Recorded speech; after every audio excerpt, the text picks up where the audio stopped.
ದಿನಾಂಕ ಡಿಸೆಂಬರ್ 21, 2025 ರಂದು ದಾಂಡೇಲಿಯಲ್ಲಿ ಕರ್ನಾಟಕ ಬಹುಜನ ಚಳುವಳಿ ಸಂಘಟನೆಗೆ ಸುಮಾರು ಜನ ಸೇರ್ಪಡೆಯಾದ ಎಲ್ಲರಿಗೂ ರಾಜ್ಯ ಅಧ್ಯಕ್ಷರಾದ ದೇವೇಂದ್ರ ಮಾದರ ಅವರು ಆದೇಶ ಕಾಫಿ ನೀಡುವ ಮೂಲಕ ಒಳ್ಳೆ ಕೆಲಸ ಮಾಡಬೇಕೆಂದು ಶುಭ ಹಾರೈಸಲಾಯಿತು. ಈ ಸಂದರ್ಭದಲ್ಲಿ ಸಂಘಟನೆಯ ಕಾರ್ಯಕರ್ತರು ಉಪಸ್ಥಿತರಿದ್ದರು.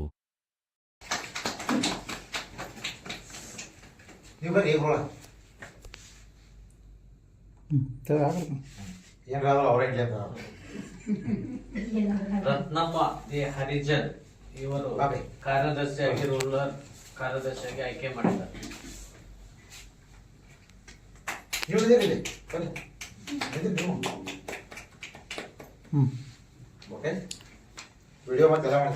ತಿರುಪತಮ್ಮ